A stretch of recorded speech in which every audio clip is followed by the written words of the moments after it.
Hello दोस्तों, आप सभी का ऑल अबाउट सोशियस में स्वागत है। और ये समाजशास्त्र की कॉम्पिटिटिव सीरीज है। आज जो लेक्चर है इसका प्रारंभ हम लोग जो कल मैंने क्वेश्चन पोस्ट किया था उससे प्रारंभ करेंगे। तो क्वेश्चन ये था कि निम्नलिखित में से कौन सा सुमेलित नहीं है, मैच नहीं है। और 79% जो इसका आंसर आया था वो ये था कि लैंगिक असमानता और कानून को फ्लेविया और एग्नेस से हम मैच नहीं करेंगे।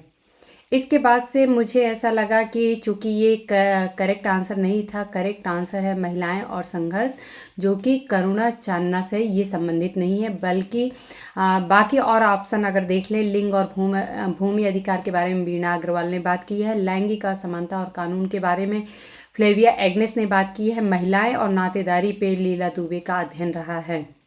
लेकिन महिलाएं और संघर्ष जो है वो करुणा चांदना से रिलेटेड नहीं है। तो मुझे ऐसा लगा कि ये दो नाम तो आप लोगों को पता है, वीणा अग्रवाल और लीला दुबे, लेकिन फ्लेविया एग्नेस और करुणा चांदना ये दो ऐसे नाम हैं जिससे आप लोग अपरिचित हैं और इनके बारे में जानना जरूरी है। अगर आप लोग फ्लेविया एग्नेस का नाम सुनते होंगे तो आप लोगों को ऐसा लगता होगा कि ये कोई फॉरेन थिंकर होंगी और उन्होंने कुछ इस तरीके से जो भी है सोशियोलॉजी में कंट्रीब्यूशन दिया होगा। तो मुझे ऐसा लगा कि फ्लेविया एग्नेस के बारे में आप लोगों को जानना चाहिए, क्योंकि कुछ क्वेश्चन ऐसे होते हैं जिनमें हम सिर्फ रटना ज़रूरी नहीं है कि हम रट के और आंसर दे दिए तो वो सही होगा। हालांकि अगर कोई नाम है, किसी विचारक का नाम है, तो उनके बारे में जानना हमें बहुत ज़रूरी है कि चूँकि हम समाजशास्त्र में उन्हें पढ़ रहे हैं तो वो विचारक या विचारिका जो है उन्होंने समाजशास्त्र में अपना क्या योगदान दिया है उसको हमें जानना जरूरी है। ना कि हम कौन सा टॉपिक बस किससे रिलेटेड है इतना समझ लेंगे तो ये हमारे लिए सफिशिएंट है। क्योंकि हम जब समाजशास्त्र के स्टूडेंट हैं तो हमें ये हमारा अपना उत्तरदायित्व तो बनता है कि अपना सही से किसी भी कॉन्सेप्ट को समझें। तो यहाँ पे हम लोग आज जो डिस्कशन करने वाले हैं वो हैं फ्लाविया एग्नेस। और जब इनके बारे में हम लोग समझेंगे, मैं जब इनको पहली बार पढ़ रही थी तो मैं खुद आश्चर्यचकित थी कि इनके बारे में मेरे अंदर जो धारणा थी वो भी ऐसी नहीं थी जैसा कि मैंने यहाँ पे पढ़ा। तो अगर आज हम लोग बात करें फ्लेविया एग्नेस की, तो इन्होंने आखिर में समाज में क्या योगदान दिया है। आखिर में समाजशास्त्र के एग्ज़ाम में जब फ्लाविया एग्नेस का नाम आता है तो ये नेचुरल सी बात है कि इन्होंने समाजशास्त्र में कुछ तो योगदान दिया है, तभी आता है। तो आज इसी को हम लोग डिटेल में समझेंगे। ये आप लोगों को फ्लेविया एग्नेस का इमेज दिख रहा है। फ्लेविया एग्नेस एक भारतीय महिला है। ये आप लोगों को सोच के आश्चर्य हो रहा हो अगर जो हमारे साथी पहली बार सुन रहे हों, लेकिन ये एक भारतीय महिला है और ये एक पेशे से वकील है जिन्हें वैवाहिक तलाक और संपत्ति कानून में विशेषज्ञता हासिल है।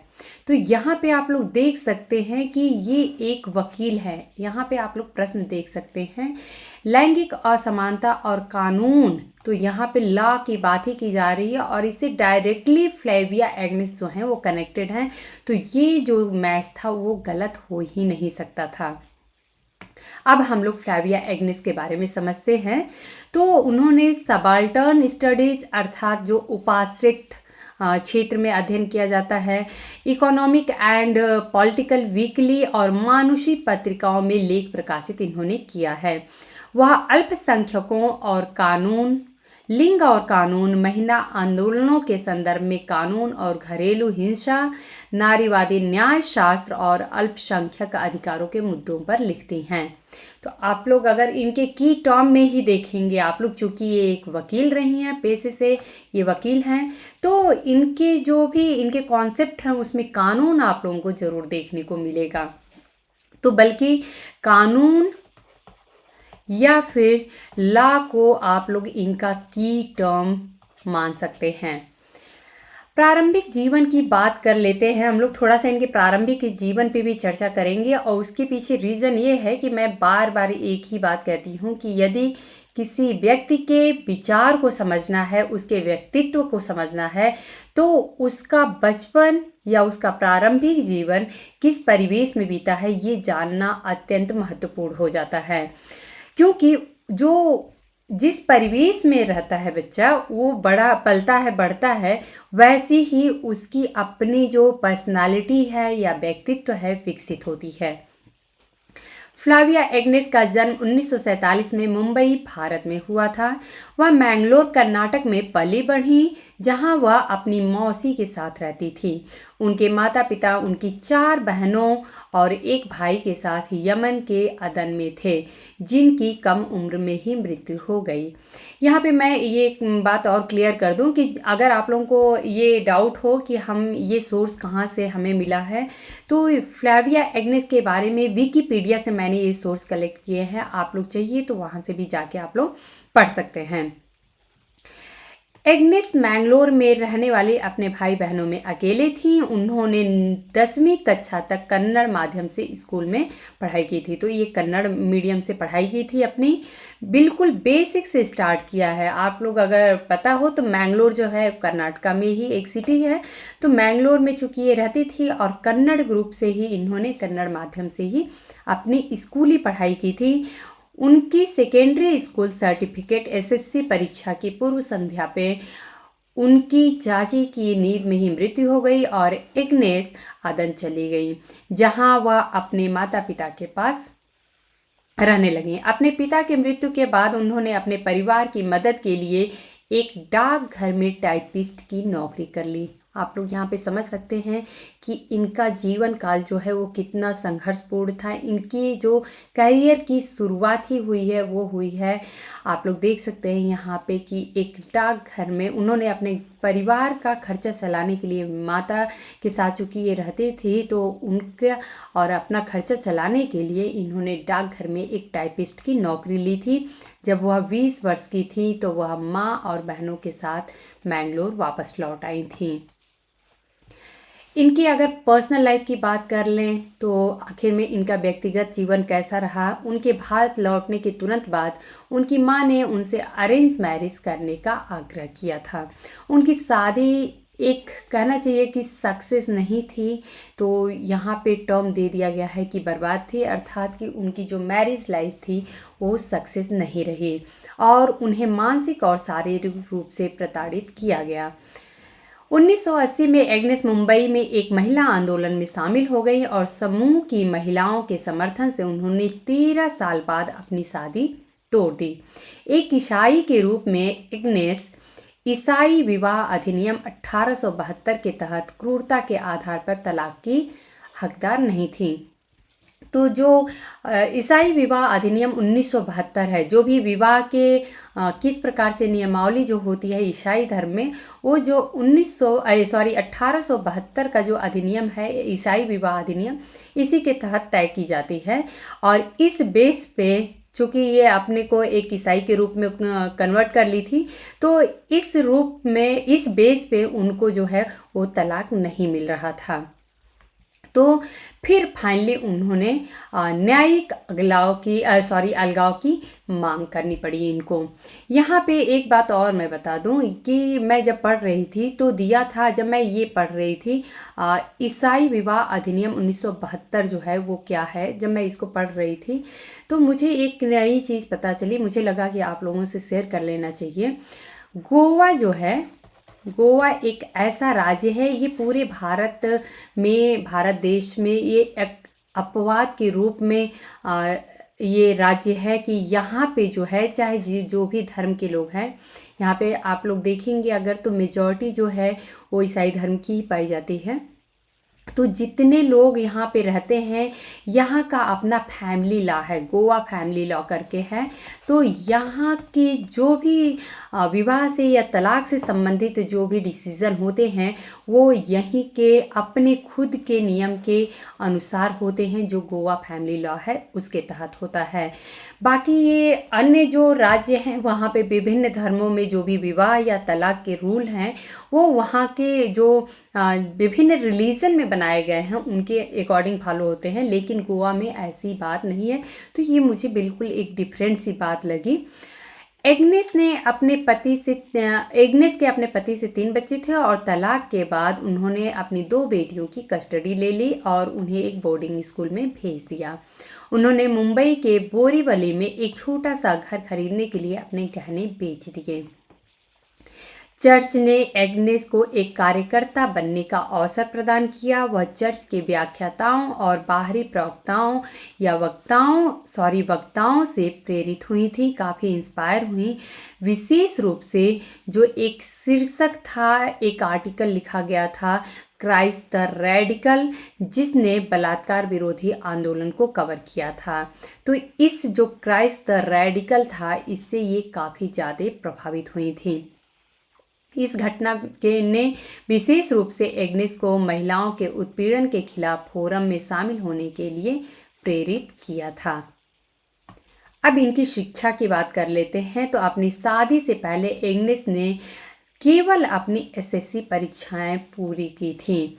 महिला आंदोलन में एग्नेस की अधिक भागीदारी ने उन्हें सार्थक रोजगार प्राप्त करने, स्वतंत्र रूप से रहने और अपने बच्चों की देखभाल के लिए आगे की पढ़ाई करने के लिए प्रेरित किया। तो एक कह सकते हैं कि एक ऐसी महिला जिनका तलाक हो चुका था और उनको अपने बच्चों को पढ़ाना था और उनके पास कोई नौकरी भी नहीं थी, तो इस प्रकार से वो अपने कैरियर की शुरुआत करती हैं। और उस कैरियर की शुरुआत के लिए उनको ऐसा लगा कि मुझे एजुकेटेड होना, शिक्षित होना बहुत ज़रूरी है। तो इस प्रकार से वो आगे जो है एग्नेस ने श्रीमती नाथीबाई दामोदर थैकरसी महिला विश्वविद्यालय SNDT, ये आप लोगों को नाम पता होगा, बहुत ज़्यादा फेमस है। अगर शर्मिला रेगे की बात करें, शर्मिला रेगे का अगर नाम आएगा तो ये भी जो है SNDT से जुड़ी हुई थी। तो SNDT से इन्होंने अपनी एडमिशन लिया था और 1980 में विशिष्ट योग्यता के साथ समाजशास्त्र में कला स्नातक अर्थात BA पूरा किया था।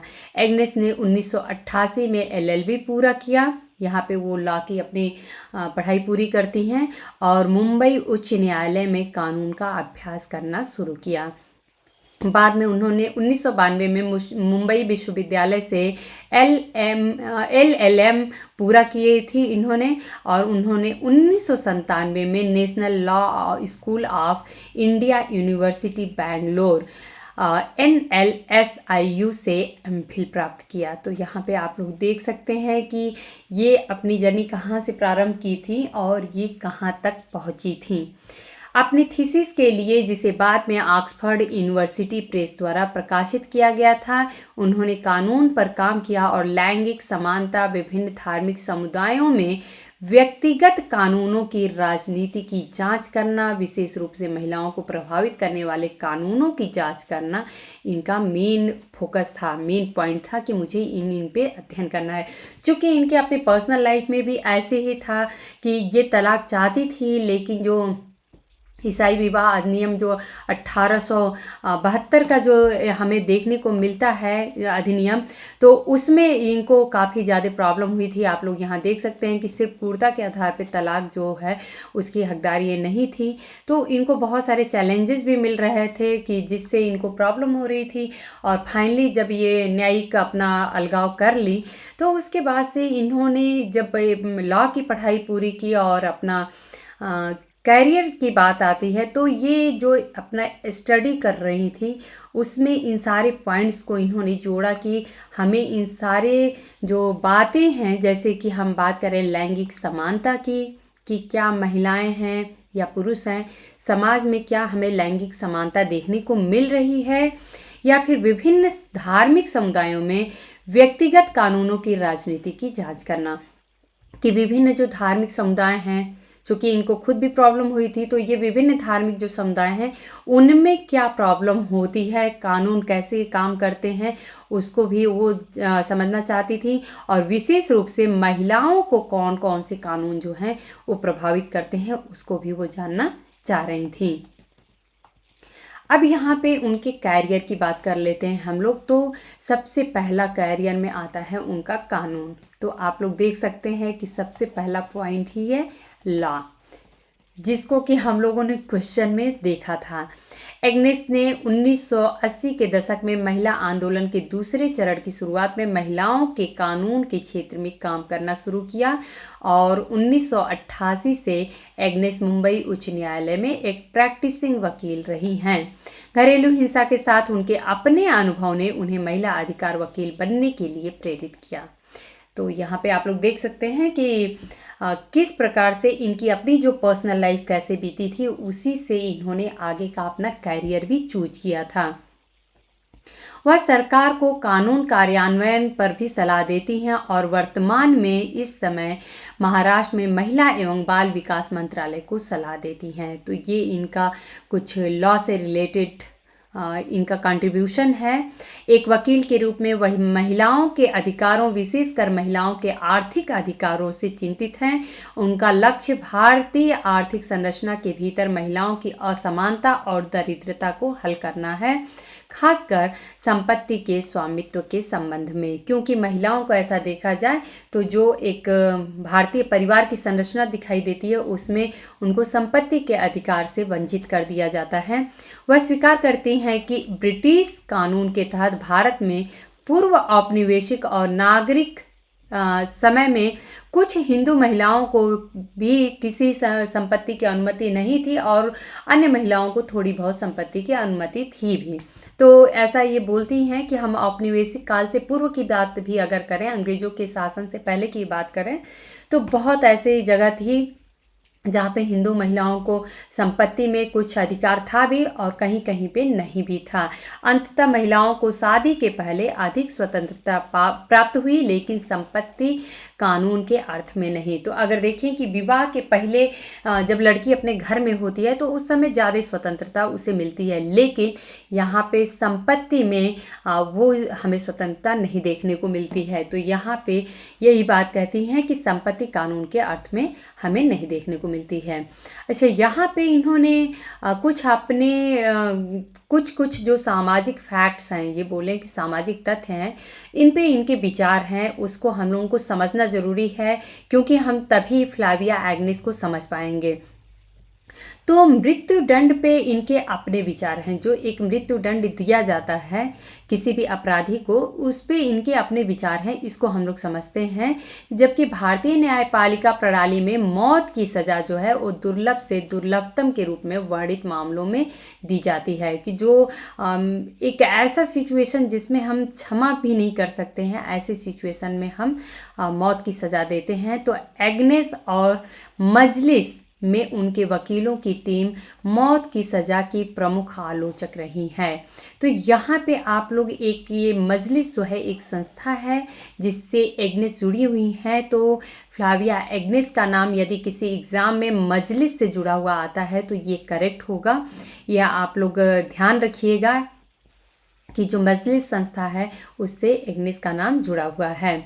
तो यहाँ पे ये जो डेथ सेंटेंस दिया जाता है, मृत्यु दंड की जो सज़ा दी जाती है, उससे ये उसकी ये आलोचक रही हैं। उनकी जो टीम रही है मजलिस के वकीलों की, एक इनका ग्रुप है पूरा, तो वो लोग इसके आखिर में क्यों आलोचक हैं इसको हम लोग देखेंगे और सभी मामलों में इसका विरोध करती हैं। आखिर में इसके पीछे रीज़न क्या है, तो ये हम लोग इनके नज़रिए से समझने की कोशिश करेंगे। कभी कभी उनका विरोध जो है वो विवादास्पद रहा है, क्योंकि उन्होंने निर्भया मामले में, जो कि हम सभी को पता है निर्भया केस का, और शक्ति मिल्स मामले, दोनों के आरोपियों के लिए इसका विरोध इन्होंने किया था कि इन्हें मृत्युदंड नहीं दिया जाना चाहिए। इसके पीछे रीज़न क्या है, जब बलात्कार के आरोपियों को दोषी ठहराने की बात आती है तो एग्नेस एक वर्ग पूर्वाग्रह की बात करती हैं और बताती हैं कि धारा 376E जो बलात्कार के मामले के लिए मौत की सज़ा की अनुमति देती है, कि नियमों के अनुसार आरोपी को अपश्चातापी बार बार अपराधी होना चाहिए। अर्थात जिसे ऐसा नहीं है कि उसने कोई एक घटना किया और उसके बाद से अगर उसको पछतावा नहीं हो रहा है, फिर भी वो घटना दूसरी कर रहा है, फिर उसको पछतावा नहीं है, तो ऐसी कंडीशन में जो है वो जो धारा 376 कहती है कि इन्हें मौत की सज़ा देना चाहिए। लेकिन वहाँ पे इन्होंने पाया था कि इस केस में ऐसा कुछ हमें देखने को नहीं मिला था। हालांकि आप सभी को पता है कि ये जो हादसा था वो कितना दर्दनाक था और पूरा देश इस पे एकजुट हुआ था कि नहीं, इनके जो भी आरोपी हैं या जो भी अपराधी हैं, जो साबित हो चुके अपराधी हैं, उनको सजाए मौत मिलनी चाहिए। उपरोक्त दोनों मामलों में ऐसा नहीं था और एग्नेस के अनुसार इस प्रकार का निर्णय दुर्लभ से दुर्लभतम आधार को कमजोर करने का काम करता है। तो ये जो है फ्लाविया एग्नेस का विचार है। एग्नेस इस अवधारणा के भी खिलाफ हैं कि बलात्कार मौत से भी बदतर है। यहाँ पे आप लोग उनकी मानसिकता को समझने की कोशिश करिएगा कि आखिर में फ्लाविया एग्नेस समझाना क्या चाहती हैं। इन्होंने कहा है कि जो बलात्कार है वो मौत से भी बदतर है, ऐसा हम नहीं कह सकते हैं। या जिस महिला के साथ बलात्कार किया जाता है वह जिंदा लाश, बोलते हैं लोग कि जिसके साथ बलात्कार हो जाता है वह जिंदा लाश या फिर चलती फिरती लाश की तरह हो जाती है। यह इंगित करते हुए यह अवधारणा न केवल महिलाओं को अपमानित करती है, बल्कि अगर बलात्कार को हत्या के बराबर माना जाता है तो बलात्कार के बाद अधिक महिलाओं को मार दिया जाएगा। कि जब बलात्कार अगर कर ही दिया गया है और इसको हम हत्या के मरे हुए के समान ही है, तो बेहतर है कि हम उसको मार ही दें, बात ही ख़त्म हो जाए। तो इस तरीके से फ्लाविया एग्नेस देखती हैं कि समाज में और ज़्यादा जो है वो कुरीतियाँ या फिर और ज़्यादा असंतुलन की स्थिति पैदा होगी। इससे भी बुरी बात यह है कि कम महिलाएं बलात्कार की रिपोर्ट दर्ज कराएंगी, खासकर अगर यह किसी करीबी या प्रियजन के द्वारा किया गया हो। तो ऐसा जो मानना है ये फ्लाविया एग्नेस का मानना है। अब इनका हम लोग पुरुषों का यौन उत्पीड़न से संबंधित कुछ इनके अपने विचार हैं, इस पे भी हम लोग देख लेते हैं। तो एग्नेस ने बलात्कार कानूनों को लिंग तटस्थ बनाने के विरोध में आवाज़ उठाई है। जैसे कि लोग बोलते हैं कि पुरुषों के द्वारा यौन उत्पीड़न किया जाता है, तो ये बात इन्होंने कहा कि सिर्फ हम एक लिंग पे ही इस तरीके का हम सुपर इम्पोज करके और नहीं सोच सकते हैं। और बताया कि पुरुषों के बलात्कार को अपराध घोषित करना पुरुषों की तुलना में महिलाओं को अधिक नुकसान पहुंचाना होता है। तो इससे अगर हम कहते हैं कि पुरुष जो है वो यौन उत्पीड़न करता है, तो अगर ये देखें तो कहीं ना कहीं हम पुरुषों को एक वर्चस्व की तरफ देख रहे हैं और महिलाओं को उनसे काफ़ी नीचे की स्थिति में देख रहे हैं। एग्नेस ने यह भी कहा कि जब उन्होंने बाल बलात्कार कानूनों को लिंग तटस्थ बनाया तो हमने या महिला समूहों ने इसका विरोध किया था। अब यहाँ पे वैश्विक नारीवाद परियोजना से संबंधित इनके कुछ देख लेते हैं कि क्या है। तो Flavia Agnes global feminism project का एक हिस्सा है। ये आप लोग फैक्ट्स है, ये आप लोग ध्यान रखिएगा, जो दुनिया भर में महिला विद्वानों और कार्यकर्ताओं का पता लगाने के लिए 2002 में बनाया गया एक संग्रह है। प्रारंभिक परियोजना 4 देशों पर केंद्रित थी, चीन, भारत, पोलैंड और संयुक्त राज्य अमेरिका। और इसका नेतृत्व जो है वो मिशिगन विश्वविद्यालय के अबीगैल स्टीवर्ट और जयति लाल और क्रिस्टिन मैकगायर ने किया था। तो ये आप लोग कुछ फैक्ट्स हैं जो कि आप लोगों को ध्यान रखना है। 3 अतिरिक्त देश साइटें जो हैं वो जैसे कि निकारागुआ, ब्राज़ील और रूस जो है वो अभी बाद में जोड़ी गई हैं। इस परियोजना में वर्तमान में 7 देश हैं और 79 साक्षात्कार शामिल हैं। साक्षात्कार महिलाओं के अनुभवों और उनकी नारीवादी सक्रियता पर केंद्रित है। तो ये तो फ्लेविया एग्नेस से संबंधित कुछ फैक्ट्स थे, इनके बारे में हम लोगों ने जाना। इनको कुछ अवार्ड्स भी दिए गए हैं, तो वो हम लोग देख लेते हैं। National film award for best film on social issues का अवार्ड इनको दिया गया है और एक अवार्ड इनको और दिया गया है, national film award for best anthropological ethnographic film के लिए भी इनको अवार्ड दिया गया है। इनकी कुछ महत्वपूर्ण पुस्तकें हैं, उसको हम लोग देख लेते हैं।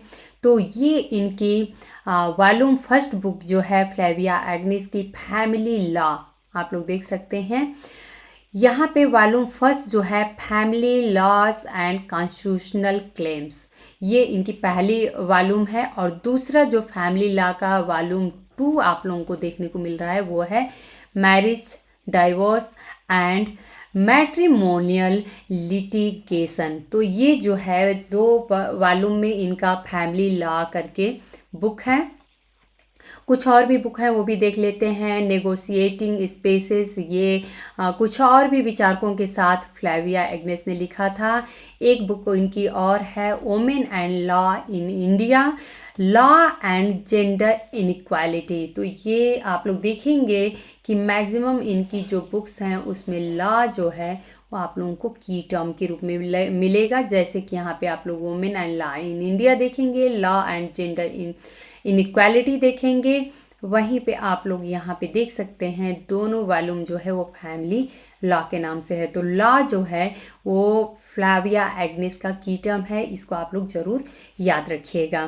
तो दोस्तों उम्मीद है कि आज का लेक्चर जो है वो आप लोगों को काफ़ी नॉलेजफुल लगा होगा। आप लोगों को काफ़ी कुछ फैक्ट्स जो है एक ऐसे थिंकर के बारे में पता चला जो कि आप लोगों को हो सकता है कि इनसे अनभिज्ञ रहे हो, या सिर्फ जो एग्ज़ाम में क्वेश्चन पूछ दिए जाते हैं बस उसी से आप लोगों को इनके बारे में थोड़ा बहुत जो पता होगा कि हाँ फ्लेविया एग्निस जो हैं वो इससे संबंधित हैं, बस उतना ही पता होगा। लेकिन आज हम लोग फ्लेविया एग्निस को बहुत ही डिटेल में समझे हैं। और ये मैं एक बार फिर बता दूं कि ये सोर्सेज जो हैं मैंने विकिपीडिया से लिया था। तो आप लोग चाहिए अगर तो जाके आप लोग डिटेल में फ्लेविया एग्निस को वहाँ पे पढ़ सकते हैं। अगर आप लोगों को लेक्चर जो है वो हेल्पफुल लगता है तो आप लोग लाइक किया करिए, कमेंट करके हमें बताया करिए, अपने दोस्तों में शेयर किया करिए। धन्यवाद।